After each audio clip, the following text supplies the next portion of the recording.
capítulo 8, como foi dito, né? Bem-aventurados os que têm puro coração, simplicidade e pureza de coração. Daí a palavra diz assim, esse meu evangelho ele tem as letras bem pequenininhas, então vou trazer bem pertinho. Bem-aventurados os que têm puro coração, porquanto verão a Deus. Mateus 5:8. Apresentando-lhe então algumas crianças, a fim de que ele as tocasse, como seus discípulos afastassem com palavras ásperas os que lhes apresentavam, Jesus, vendo isso, zangou-se e lhe disse: deixai que venham a mim as criancinhas, e não as impeçais, porquanto o reino dos céus é para os que lhes assemelham. Digo-vos em verdade, que aquele que não receber o reino de Deus como uma criança, nele não entrará. E depois de as abraçar, abençoou-as, impondo-lhes as mãos. Marcos, capítulo 10, versículo de 13 a 16. Tá bom? Dá para ouvir lá? Tá bom. Os irmãos já devem ter reparado que o Evangelho segundo o Espiritismo, ele segue uma sequência diferente do Evangelho comum, né? Analisando a Bíblia, né, nós sabemos que a Bíblia é dividida em 2 grandes testamentos, então tem o Velho Testamento e nós temos o Novo Testamento. Há divergência no número de livros, né? Lá na Bíblia, no Velho Testamento, por exemplo, pode variar de 45 a 47 livros, né? Entre os livros de abertura, os livros proféticos, etc. Nós temos 27 livros lá no Novo Testamento, entre os 4 evangelistas, entre os 4 evangelistas, 2 entre eles não estavam com Cristo, apenas 2 acompanharam Jesus. Depois nós temos Atos dos Apóstolos, que está inacabado, como nós podemos observar. Temos todas as cartas de doutrinação, que aí é a doutrina, analisando tanto as doutrinas de Paulo quanto de Pedro, ou mesmo dos outros apóstolos, dentro da doutrina do Evangelho de Jesus. E por último, o livro profético, como nós entendemos. Mas, no Evangelho segundo o Espiritismo, o Sr. Allan Kardec decide seguir uma análise diferente. Então, lá nos 6 primeiros capítulos, ele vai fazer uma análise bastante pessoal pelo sentido do ponto de vista da doutrina espírita. No capítulo 1, por exemplo, ele vai falar sobre a evolução do pensamento religioso. Então, ele vai analisar ali Deus, segundo a primeira questão do Livro dos Espíritos, né, que é Deus e etc, seu desenrolar. No capítulo 2, a imortalidade da alma, nós vamos observar ali ele falando bastante sobre a imortalidade da alma. Capítulo 3, ele vai falar sobre a evolução do espírito. Capítulo 4, ele foca bastante em reencarnação. O 5º, ele fala sobre a lei de causa e efeito. E o 6º, ele fala sobre a consolação, fechando com Jesus Consolador. Depois ele organiza outros blocos de estudo, os 4 primeiros capítulos, logo depois esses daí, e mais 4. E aí, nesses 4 primeiros, depois desses 6, nós vamos ver que ele vai analisar sobre o orgulho, e logo depois sobre o egoísmo, que ele diz que é a grande chaga da humanidade. O capítulo que nós vamos analisar hoje está dentro desse primeiro bloco. Ele fala sobre o orgulho, sobre a vaidade e, como eu disse, posteriormente vai analisar também as questões do egoísmo. Analisando a palavra evangélica, Jesus de fato vai nos falar, né, que ele que entrará no reino de Deus é aquele que se compara com uma criança. Mas aí vamos observar que Jesus está usando a criança como simbologia da inocência, da pureza. Mas para nós não serve o exemplo da ingenuidade. Não é isso que Jesus está querendo dizer. É um pensamento muito mais profundo. Jesus quer nos dizer que nós devemos seguir essa simbologia, mas com consciência, com desprendimento. A criança nós sabemos, não é? Quando ela é muito pequenininha, nós levamos ela no parque, em 2 segundos ela fez amizade com todas as outras crianças, já trocou o nome, já estão correndo juntas, já estão fazendo a amizade e convidando para o aniversário. Não é assim que elas fazem? Logo depois elas se aborrecem por conta de um brinquedo, elas param de se falar durante alguns segundos e aí voltam a se falar novamente como se nada tivesse acontecido, como num passe de mágica, e voltam a ser melhores amigos. Então Jesus está falando sobre esta leveza da alma, Mas, obviamente, sem a ingenuidade das crianças, porque nós somos já espíritos vividos, não é? Nós temos experiência. E hoje nós vamos tentar analisar um pouquinho mais profundo as palavras do Cristo, correto? Porque nós sabemos que somos espíritos simples e ignorantes. Através da bênção da reencarnação, nós vamos no processo de reencarnação aprendendo e se desenvolvendo para aqueles que não estão apegados à revolta ou que não enlouqueceram, como diz André Luiz.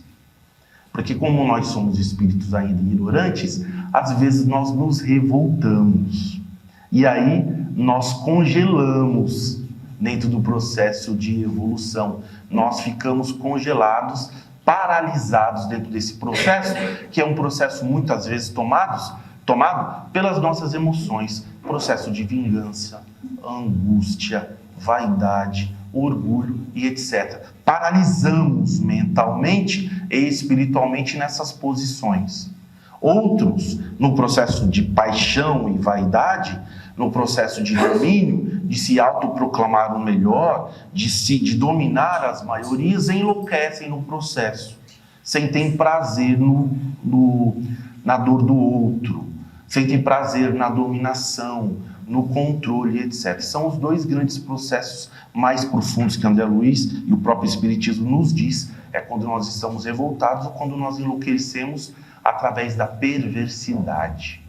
Mas nós aqui somos espíritos ainda ignorantes, não é? E o espírito, quanto mais ignorante, é apegado à matéria e sente a influência dela. O que isso significa? Meus irmãos, vamos lá. Quando nós estamos nesse processo de evolução, de simplicidade ainda e de ignorância, sofrendo todas as influências da matéria, isso significa que os nossos impulsos nos direcionam, não é? É os nossos instintos, a força por preservar a nossa vida, que é um processo, como nós sabemos, muito natural. Portanto, nós temos esse cérebro primitivo, não é? Que Deus colocou lá para que ele pudesse se desenvolver. E aí muitos usam a ciência falando assim, mas são os processos genéticos do homem e etc, etc. Sim, ele explica um lado da história, mas nós não somos só isso. Porque nós nos desenvolvemos, vivemos em sociedade, nós temos a nossa cultura, nós temos os nossos valores pessoais, nós temos várias outras questões que vão ali influenciando também em peso. Mas esse primeiro cérebro primitivo, ele faz com que nós nos fortalecemos em grupo através primeiro de nossa família, depois de um núcleo social. E aí nós vamos também absorver e transmitir estes valores. E todo aquele que difere de nós vamos criar estranheza. É natural. É o processo do preconceito. Todo aquele que é diferente, que se veste diferente de nós, que pensa diferente de nós, que tem uma cultura diferente da nossa, nós criamos estranheza. Porque dentro do processo de defesa, aquilo que eu não conheço, eu me defendo. Eu preciso conhecer melhor. Eu dou 2 passos atrás, eu observo. Só que aí, dentro do processo social e de valores, muitas vezes nós enlouquecemos e criamos defesas e escudos intransponíveis, criando então diferenciação daquele que pode ser maior, melhor, ou pode dominar, etc, etc, como nós vemos dentro da sociedade. Separação social, separação de cor, separação intelectual, separação pela questões econômicas, etc, etc. Quando Jesus nos chama à evolução e ao amor, o que ele está dizendo? Falando, olha, vocês são muito mais do que isso, porque vocês têm uma natureza espiritual. E aí, através da dedicação, do amor, da disciplina, nós vamos romper, a princípio, com esse processo primitivo e vamos expandir, através de nossa boa vontade, ação e consciência, as outras questões. Então, eu vou dar chance ao outro. Aí Jesus fala sobre a compaixão, sobre a misericórdia, sobre o entendimento e o diálogo, que é necessário dentro de uma sociedade. Portanto, eu busco, através de exercícios morais, de exercícios de emoção, trabalhando primeiro as minhas emoções e aquilo que eu tenho de, muitas vezes, falho dentro de mim, observando no outro através desse processo de perdão, como Jesus nos fala do Evangelho, para que eu possa evoluir e ser muito mais do que só esse cérebro primitivo. É necessário coragem, é necessário disposição. Então eu vou, através desse trabalho, expandindo de maneira consciente, não é? Os meus sentimentos e as minhas emoções. Eu vou trabalhando dentro da minha casa, depois eu trabalho dentro da minha sociedade, com aquele vizinho difícil, depois eu trabalho dentro do meu núcleo religioso, trabalho isso dentro do meu próprio trabalho, do meu ganha-pão, etc, e etc. É este processo que ele diz. Então, quando Jesus nos fala que nós devemos ser simples como as crianças, é esse processo de desprendimento. Quando ele nos diz que nós devemos perdoar o outro, é esse processo de aceitar o outro como ele é, sabendo que eu também tenho as minhas limitações e as minhas questões e os meus problemas. Muitas vezes, dentro desse processo, quando eu não estou no processo do Evangelho, que Jesus fala também, eu acumulo muita sujeira. Como, desculpem a palavra, eu acumulo muita porcaria, que são os processos emocionais em que eu vou guardando os ressentimentos, em que eu vou guardando as brigas dentro do meu pensamento. Então eu falo, não, mas a tal pessoa falou tal coisa em 1987, para aqueles que são mais velhinhos, e tudo mais, etc. E eu revivo o sentimento dentro desse processo, e eu me prendo, e eu me afasto. Lembra que eu falei das crianças? Elas são muito mais simples. Então, quando nós fazemos um trabalho de busca da humildade, veja, eu tenho lá as minhas questões, eu sou imperfeito, mas o meu irmão também é. Assim como ele me feriu hoje, talvez eu já tenha ferido alguém. Então, quando eu tenho coragem de pedir perdão, eu também tenho que ter a coragem de perdoar. Perdoar é esquecer totalmente? Nos diz Divaldo Franco. Muitas vezes não, porque é impossível, está registrado. Mas eu posso fazer o trabalho de não me prender no ressentimento, de sentir novamente. Porque quando eu estou com o Evangelho, eu passo a me desprender. Na obra de André Luiz, chamado Entre a Terra e o Céu, obra até que nós vamos estudar esse ano lá no Segundo Aprendizes, né? Tem um caso lá muito interessante, um núcleo familiar em que a esposa ela desencarna e aí o marido toma de novo as núpcias. Amaro casa novamente com Zulmira e ele já tem uma filha do primeiro casamento. E o seu segundo filho, que é Júlio, ele desencarna afogado na praia, porque eles moram lá no Rio de Janeiro, próximo à praia, não é? E a segunda esposa, ela foi muito irresponsável com o menino. E ela acaba não cuidando direito, porque o pai sai com a filha para fazer um passeio de barco, deixa o menino sob a responsabilidade dessa segunda esposa, Zulmira. O menino vai à água, né? E aí a onda leva e ele acaba se afogando. Isso abre ali um processo muito difícil de dor, porque o pai Amaro fica muito chateado e culpa a nova esposa de irresponsabilidade, e a casa fica naquele clima muito difícil, porque a nova esposa acaba caindo doente, ficando num processo de enfermidade muito longo. A filha, vendo tudo isso, que agora eu não me recordo o nome, a filha vendo tudo isso, se desespera e ora a Deus em nome da mãe, para que ela possa ajudar, pedindo ajuda da mãe já desencarnada, Odila, para que ela possa vir e ajudar dentro do lar, que agora está muito doente. Né? André Luiz está dentro de um processo de estudo com Clarencio, e aí Clarencio recebe a mensagem que há uma oração feita com muita sinceridade e pureza, que chega até Jesus, mas aí ele classifica como oração refratária. Porque quando eles vão estudar a oração da menina, ela pede à mãe. E Odila não está, infelizmente, em condições de auxiliar a família. Porque quando eles chegam na casa e veem Zumira, a nova esposa, deitada enfermiça, há do lado dela uma senhora, ainda jovem, que é a antiga esposa e ainda mãe da menina. E aí André diz, mas como pode acontecer? E aí Clarice esclarece dizendo, desculpe o trocadilho, ela está apegada, André. Ela ainda está apegada à casa, ao esposo e à própria filha, e culpa a nova esposa pela morte do filho e de ter tomado o lar. Eles vendo a situação da nova esposa, eles dão passes magnéticos com que fazem com que ela adormeça. Nós sabemos que o espírito sai do corpo quando nós estamos adormecidos, e ela, agora observando a antiga esposa, assusta-se, e as duas começam a se degladiar verbalmente. Odila culpando a nova esposa pela morte do filho e pela tomada do lar. André Luiz então diz, vamos intervir?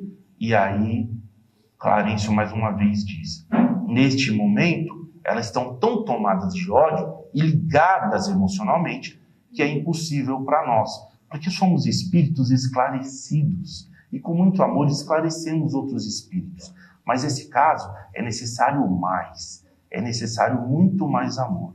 Vamos pedir ajuda à irmã Clara.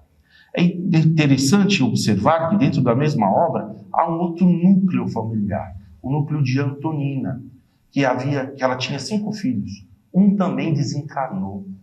Ela ficou com 4. O marido abandonou o lar, tomado de alcoolismo e alguns outros problemas, abandonou a esposa com os 4 filhos. Mas lá é diferente. Ela tem o hábito da oração, ela tem a religião, ela faz o evangelho no lar e aproveita para orientar os seus filhos.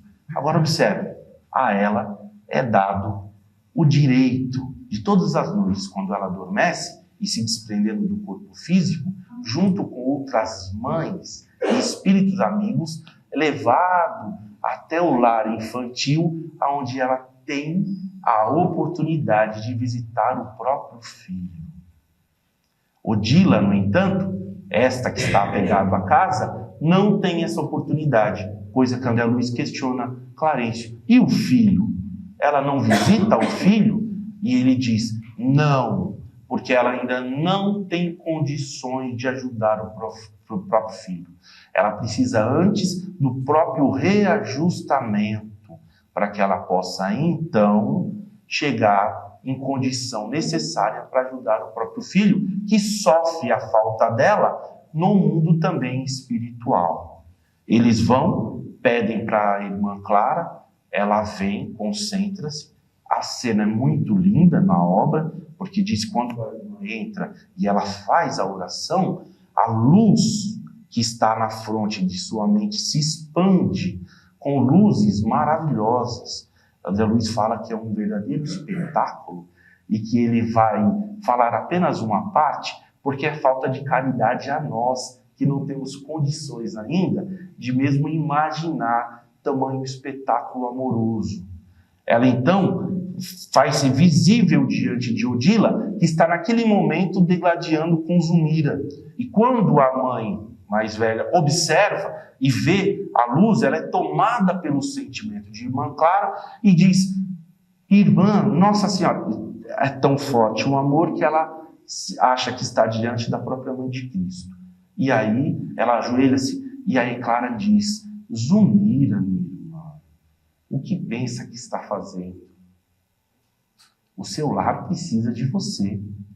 E o seu filho também. E ela diz, Júlio, onde está Júlio? E ela diz, você precisa perdoar, se desprender. E aí, para resumir, porque o livro é grande, nós estamos com horário curto, vai se desenvolvendo e ela chega de fato, se arrepende, e aí é levada até nosso lar, onde ela entra num processo de estudo e de amor, para que ela tenha condições agora de conseguir encontrar o filho, o que acontece. Só que quando ela chega até o filho está com uma chaga muito forte em torno da garganta, porque ele havia se suicidado numa reencarnação passada. Ele foi vítima do suicídio, não é? E ela precisa ajudar o filho. Ela diz, como eu faço para ajudar este meu filho? Ele sofre muito e ele me pede, eu como mãe não consigo fazer nada. E Clarencio diz, é necessário expurgar o mal, e aquilo que nós temos aquisição na carne, é só através da carne que nós vamos conseguir expurgar. É necessário que Júlio retorne para a reencarnação de aprendizado. E ela diz, e como eu faço? Ele diz, precisamos de um ventre. E aí fala, mas ele tem um pai, Amaro, ele casou-se novamente. Sim, com Zunira. E aí ela chega à conclusão que ela precisa pedir à antiga inimiga, aquela que trazia o peso, a oportunidade para o próprio filho de reencarnação. E isso é feito numa noite, quando ela se desprende, Zunira se desprende do corpo físico e também é levada ao lar infantil. Ela aproxima-se, como se fosse um sonho, do berço. E aí, quando ela olha, ela fala, é o menino Júlio. E ela se emociona. Zunira, aproximando-se, ela se assusta, porque é a antiga perseguidora. E ela fala, não, minha irmã, não se assuste mais, porque agora estou renovada e venho lhe fazer um pedido, para que você receba o nosso Júlio, através do seu ventre, uma nova oportunidade de reencarnação. E ela disse, ela que carregava a culpa também no coração, disse, como Jesus é bom e misericordioso. Aí sim, ele reencarna como filho de Zunira e o mentor espiritual da casa passa a ser a própria mãe Odila, que passa a cuidar disso tudo. Então, é o desprendimento, meu irmão. Quando nós nos desprendemos das pedras, não é? Do peso do nosso orgulho, da nossa vingança, do nosso ódio e tudo aquilo que nos faz mal, nós buscamos uma limpeza interior e de nosso coração. Quero terminar aqui, sei que está ficando longo, mas já vou terminar, sobre a importância do alimento espiritual e mental.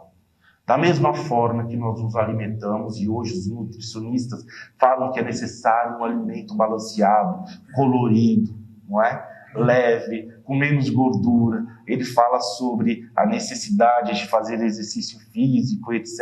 Eu sei que estou acima do peso, mas a minha mulher, ela me cobra sempre, né? E aí nós vamos lá, para poder estender um pouco mais a vida, dentro das questões psíquicas, psicológicas e espirituais, também precisamos observar o alimento que nós colocamos para dentro do nosso ser. E aí vai um apelo aqui. Nós vivemos num momento de muita necessidade de amor. O mundo passa por um processo muito estranho, né, como nós estamos observando, onde há muito orgulho, muitas guerras, muito ódio em questões políticas e etc, etc. Nós, como cristãos espíritas, precisamos aprender a dar a nossa parte com amor e compaixão, porque o lado correto é o lado de Jesus. E o lado do Cristo é o Evangelho, de perdão, de diálogo e de entendimento.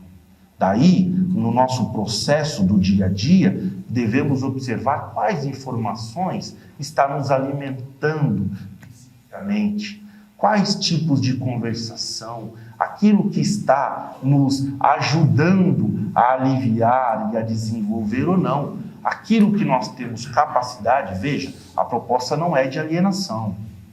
A proposta é de responsabilidade. Se nós não temos condições de filtrar aquilo que nós recebemos, com responsabilidade, dizem os espíritos, é necessário que a gente crie o pensamento crítico daquilo que alimenta o nosso ser, o nosso pensamento e o nosso psique. Não vamos aceitar tudo, e Kardec diz, espíritas, estudem. Ele fala sobre a fé raciocinada. Isso significa colocar a razão antes da emoção. Isso significa colocar a misericórdia e o perdão. Isso significa aceitar o outro na sua diferença, naquilo que ele pensa diferente, aceitando-o como ele é, assim como o outro deve também nos aceitar num processo de união e entendimento. Quando Jesus foi questionado por questões políticas, por exemplo, dizendo, para quem eu devo pagar, eu devo ou não pagar os tributos, ele diz, mostre-me a moeda. E ele fala, de quem é o rosto na moeda? É de César. Então ele diz, dê a César o que é de César e dê a Deus o que é de Deus. Não vamos misturar as coisas, porque Jesus nos ajuda no processo de entendimento e desenvolvimento espiritual, dentro de um processo de amor e entendimento. Espero que eu tenha sido claro e objetivo. Vamos juntos fazer a oração final? Então, mais uma vez, levando nosso pensamento ao Mestre Jesus, queremos agradecer ao Pai, nosso Criador, por esta manhã linda, que fomos recebidos novamente nessa casa abençoada, que ela novamente abriu suas portas, graças ao Senhor, para estudar o seu Evangelho de amor e de luz, o Evangelho que para nós é caminho. Obrigado ao Pai, pelo Evangelho, pela nova oportunidade de reencarnação, e pedimos, Senhor, com muita humildade, que a fluidoterapia possa fazer o bem a nós, não só no nosso corpo físico, mas também no nosso perispírito. Que a nossa semana seja uma semana abençoada e iluminada, que tenhamos coragem dentro de nossa rotina de sempre fazer o bem, fazer a escolha pelo bem e nos manter no bem, com muita disciplina e amor. Que o Senhor nos abençoe neste dia e em toda esta semana. Se conosco, agora e sempre, que assim seja, graças a Deus.